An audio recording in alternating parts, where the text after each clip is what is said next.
The first thing you do is put on your seatbelt, because as soon as you get on the road, there's a 50% chance that you could be ejected if you aren't buckled up. This is the entrance to the Hunt Club. The doors are now closed, but it used to be one of Mississippi's largest bars. It also had one of the biggest reputations. Ironically enough, First Baptist Church of Hattiesburg will soon expand its worship services into this building.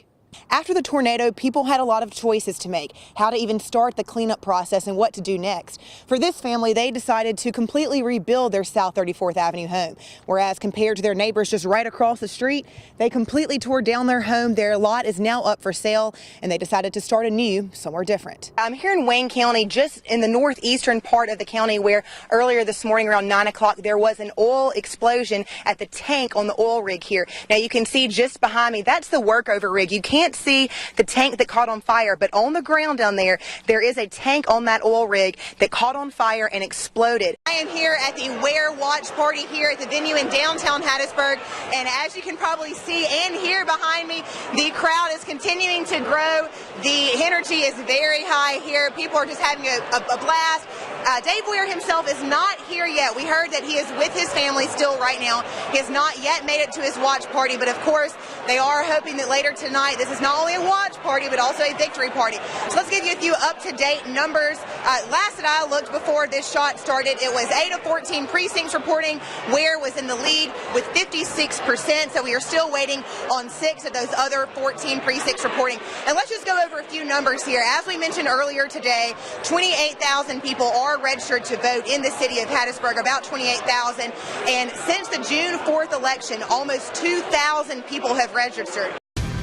Miranda, just about 100 yards behind me, right here in this pasture where those trees are, a body was found yesterday evening here in Lumberton. Gunshots were exchanged between two young gentlemen last night around 10:30 that left both of them dead. As a matter of fact, you can still see the bloodstains on the driveway. Randy and Carrie, I'm standing outside of the apartment complex where 26-year-old Douglas Magruder was killed last week. I actually saw the bullet holes that went through his home and killed him. Mamie Kim Johnson lives in this duplex apartment on Leeville Road in Petal. She says she recently moved there after living in a trailer at 15 South Hills Drive in Hattiesburg. She also told us she's lived and voted in Hattiesburg all her life. However, records show something different. This vacant lot on South Hills Drive in Hattiesburg is where Mamie Kim Johnson claims to have lived up until about 3 or 4 months ago.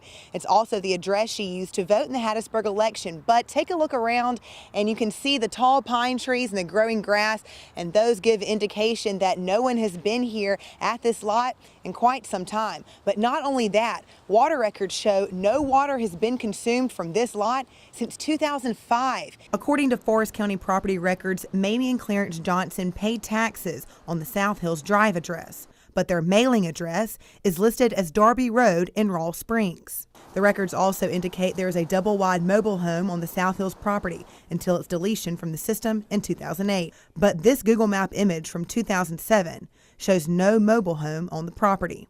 So Ms. Johnson says she's always lived in Hattiesburg, but her mailing address has been Darby Road in Raw Springs since at least 2005. And according to this special warranty deed, that home was sold by a mortgage company to another couple in July 2012. So where has Ms. Johnson lived since July 2012? She said she moved to Petal recently, but according to Petal water records, Ms. Johnson has paid the water bill on Leeville Road since August 2012, the month after the Darby Road property was sold. Margaret Ann Morgan for 7 on your side. Very well known, very well liked. Be very well missed. Ben Crowell of Gold Coast Skydiver says the loss of his friend Jimmy Horak will be felt across the skydiving community. After the incident, probably within an hour, it was known coast to coast. That's how tight the skydiving community is. Mr. Horak wasn't just any skydiver. We were the first 2 tandem masters to actually do tandems over Mount McKinley in Alaska in 2009. He broke records. I think he still currently holds the Alabama record for jumping over the Emerald Coast. A little bit of daredevil, but just enjoying life. Friends of Mr. Horak say that he did skydiving for so many years because it was exhilarating and fun. It was a thrill of life. So now I'm about to get in the sky and see exactly why he made this his hobby. You may be thinking I'm crazy now, but the reason his friends are still in the air even just one day after Horak's sudden death is because they say that's what he would want. It's a part of living. Most people go through life and never experience what life really is. When you jump out of an airplane, it's a rush. It's an adrenaline rush. It truly is something that is hard to explain, but an awesome experience. That was great. After one jump, it's easy to see why people take the risk. Most of the guys have been around it for a while, understand the risks that are involved. We just do it because we really enjoy doing it. Mr. Horak enjoyed jumping in his free time for over 30 years, in between working as a doctor, being a husband and a dad, and serving his country in the Special Forces. He is certainly a man whose absence will be felt, especially those thousands of feet off the ground. It's a hard loss losing Jimmy. Yeah. I'm Margaret Ann Morgan for 7 on Your Side. I think it was my sophomore year in my undergraduate degree. I got introduced to it, I think, like most people do, from somebody who already used it for the predefined purpose. David is a graduate student juggling his studies and a job. His name has been changed for privacy, but like many others in his position, there aren't enough hours in the day to get everything done. So he turns to this little pill for help. It kept me awake. It kept me focused. David isn't prescribed to Adderall, but his friend is. So when it comes to crunch time for studying, he gives his friend a call. I know it's kind of absurd, but it felt weird to buy it. It felt more like I was doing a shady drug deal as opposed to getting a study aid. Well, actually, it is a drug deal. What a lot of people don't understand is if that drug is prescribed for you, and you provide that drug to a friend, a coworker, a family member, even a spouse, you have just committed a felony. Adderall is a Schedule II controlled substance, which puts it in the same category as cocaine and methamphetamine. Any transfer of the drug can carry up to a 30-year prison sentence and a $1 million fine for the distributor if convicted, and for the person who is on the receiving end. Well, they're looking at a 16-year prison sentence. What you have to realize is that the law doesn't distinguish drugs, based upon the stigma that society associates with them. How common is it? It's very common. Undergraduate was very common. It's extremely common in graduate school. But for a student to say the use and abuse is extremely common, why don't we hear more stories about illegal users and distributors being punished? It is monitored as close as our resources allows us to, and as successful as the partnerships that we have with local, state law enforcement.